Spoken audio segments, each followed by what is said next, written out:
Hello everyone. This video is about my reflection of the AT1. So my original overview in AT1 focused primarily on universal risk factor within the family violence context, including social isolation, economic dependence, exposure of the children to violence, and the geographic isolation. At this stage, I conceptualized Hillary's situation primarily through a rural family violence lens, identifying patterns of coercive control and escalating physical violence within a socially isolated household in regional Victoria. However, the additional identity information reveals that Hillary is not only a young mother and long-term victim survivor, but also an immigrant woman with limited English proficiency, visa dependence, and minimal community connections. These intersection factors significantly alter the conceptualization of her experience, requiring a more complex and structured analysis grounded in feminist, ecological, and intersectional theory. So let's start with the feminist and the intersectional analysis. Feminist theory emphasizes patriarchy as a structured system that legitimates male authority and normalizes women's subordination. Hillary's early childbearing at age 15 placed her in a gendered position of dependence and caregiving long before she had social or economical autonomy. The immigrant context further entrenches these patriarchal dynamics. As the visa sponsor, Metro experienced institutionalized power, turning the state immigration system into a mechanism of the coercive control. While the government warning letters are not inherently gendered, but Metro weaponized the context to reinforce the narrative that Hillary cannot work, must remain hidden, and is liable for branching visa conditions. Patriarchal norms are reproduced, amplified, and legitimized through the government system, a clear example of institutional coercive control. From the intersectional lens, Hillary's multi-identity, young mother, immigrant woman, limited English-speaking skills, resident in rural Victoria, interacted to protect layered vulnerability. Basel 2024 further substantiates this through intersectional analysis of immigrant women, demonstrating that those with unstable immigrant status are more vulnerable to become trapped in abusive relationship. This stems from a range of social and cultural factors, such as feeling of shame and fear of the community rejection from their own cultural background. Hillary's neighborhood is likely lacked culturally safe service, and her identity as an immigrant woman may have increased her isolation. This absence of reliable social networks left her feeling there was limited protection against her partner's violence.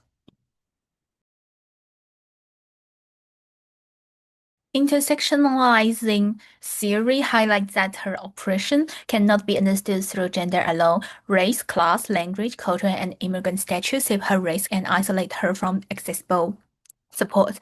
After incorporating the immigrant identity information, Hillary's family violence experience must be analyzed through a cross-cultural and multi-layered structured lens. Relying solely on mainstreaming tools such as the power and control wheels is no longer sufficient. These tools must be retexted to list with immigrant system, cultural norms, and structural inequalities.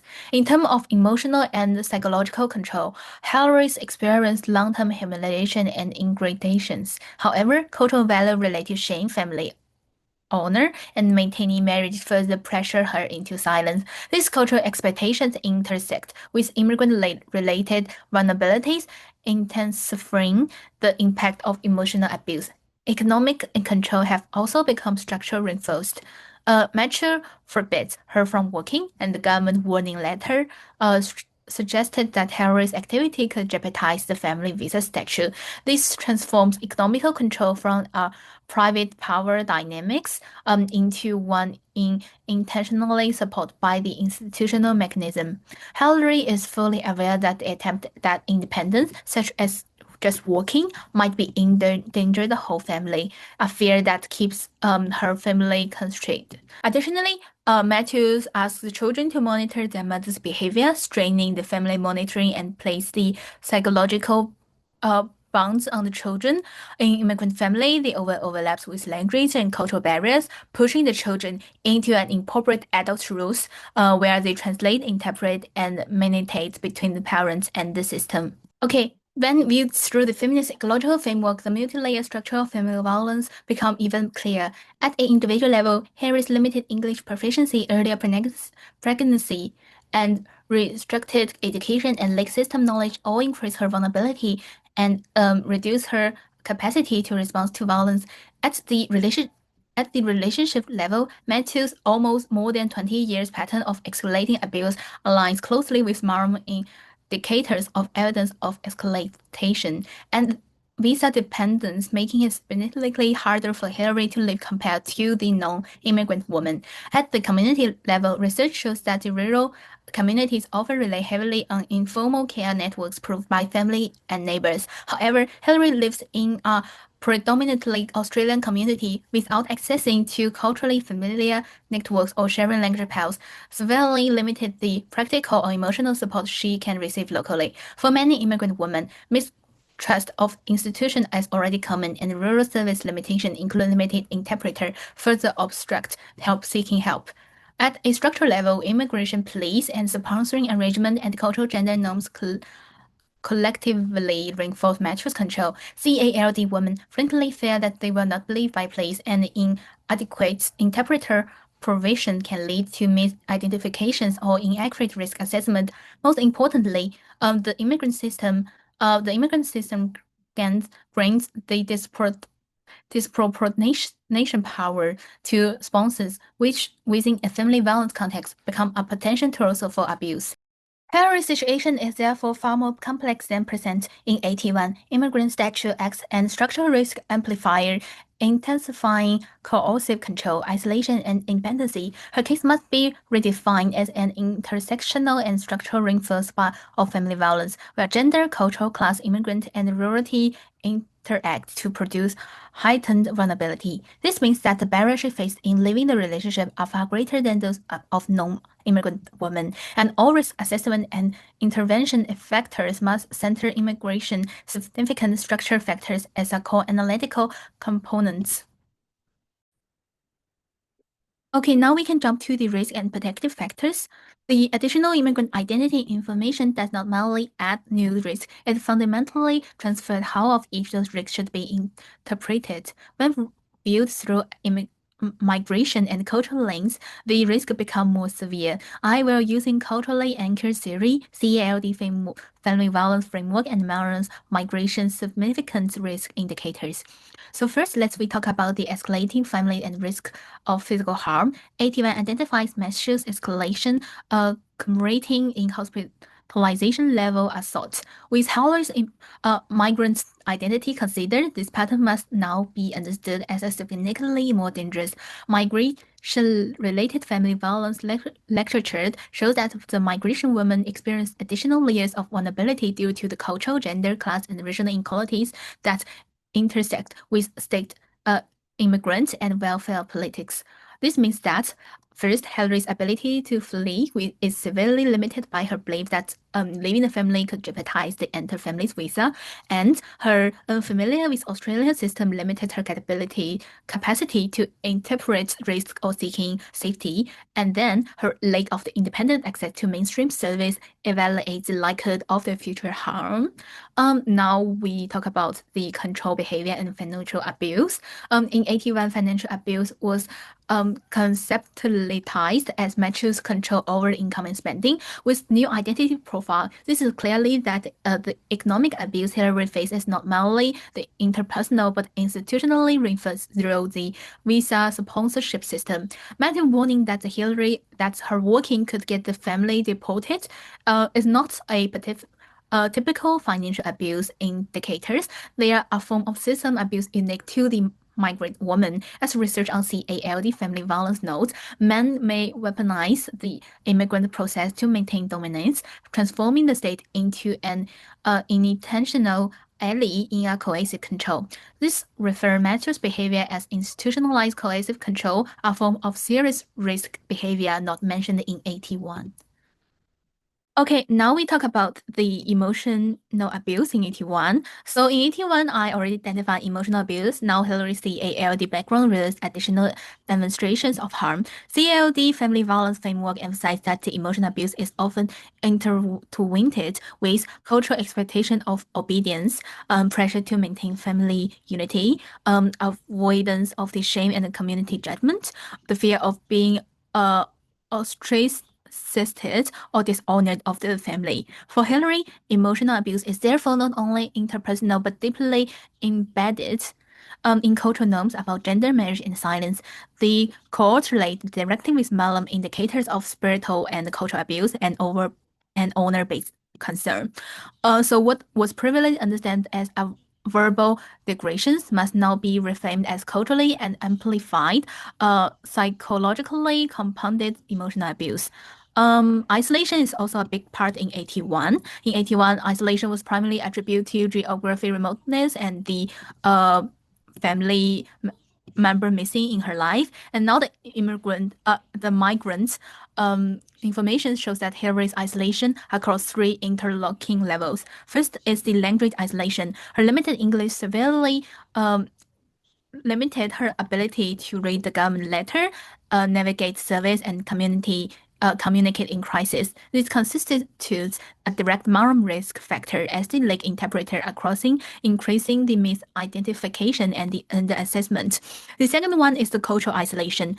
Hillary's physically removed from her cultural community, limited access, sharing language pairs. For CALD women, the missing of cultural networks eliminates a critical informal safety net. The third one is the structural isolation. This increasing the likelihood of poor system response and manifests Harris risks. Therefore, isolation must now be understood as a structure reinforced, culturally shaped, and language mediated, not merely a relationship aspect or geographical aspect. So the last but not least one is the children risk factors. In 81, identify children's exposure to family violence as the key risk factor. With the migrant context, the risk dipped. In a migrant context, children often navigate between the two cultures, may feel responsible for mediating the conflicts and improve the level of responsibility. The CALD family violence research showing that the migrants' children risk is like feel the high guilty and the shame and culturally shaped loyalty to conflicts. They may worry about this is a trait to the own cultural and the gender roles of the family, and also the harm for the like being adult too soon in the family. For example, take response to translate for the mother about everything. Um, Now I want to talk about the protective factors. AT1 identified reconnections with Hillary's mother, neighborhood support, and the FYO as the key protective factors. Under a cultural and migrant lens, this must be reinterpreted. So the first one is reconnect with the family of the origin. For CALD women, family proves culturally safe emotion supports, reducing in shame and self-blame, and restored culturally identity, alternative safety networks. This reconnection, therefore, is significantly more protective than the 81 suggested. The second one is the neighborhood support for immigrant women without her cultural community. Supportive neighborhood function as an alternative social safety net and immediate responses in crisis and a buffer against complete the social isolation. The third one is FVIO as a structural protection in a migrant context, and FVIO can reduce matches ability to weaponize the visa sponsorship. Then protect Hillary's right to save regardless of the immigration statute and prove the institutional authority to counterbalance the measure's power. So the FYO is not only the tool but also a critical structural intervention against the system's abuse. Okay, so how this case scenario helped me in the future? I believe that to working with Hillary safely and ethically, my profession practice required interrogating intersectionality, culturally safe principles, and a family violence framework specially designed for the immigrants. As further details about Hillary's identity include his stature as a CALD woman, limited English proficiency, exposure to cultural shame pressure, and visa-related vulnerability. First, I must enhance that cultural sensitivity to better comprehend cultural norms, honor and shame system, culturally that expectations and how these factors influence victim help seeking and disclosure process. This entails greater familiarity with the ALD domestic violence research combined with bicultural practitioner and the application of the culturally responsive responsive assessment tools. Secondly, reducing structural barriers is permanent. I must ensure that she has access to professional interpreters, receive translate writing material, and strictly avoid using her own children as the interpreters, as is contravenes safely, ethical, and moral training practice requirements. Thirdly, my practice must be more focused on the immigrant-related system abuse, including how the perpetrator use visa sponsorships rights, using the deportation threatened to the coalition, and the dependency arising during the settlement phases. Finally, I required enhanced moral pattern recognition skills, including identifying the main perpetrator, recognizing how the violence has escalated over time, and understanding how the cultural factors contribute to her isolation. The detections any abuse linked to the system or institution area that were not fully covered in AT1, which is a lot. Also, my safe plan must be both in trauma-informed and culturally secured, addressing cultural strain, community pressure, and the deportation fears, interpreting needs, and the referral pathway to ethical Pacific service. So this is for today. Thank you so much for listening the whole 15 minutes long video.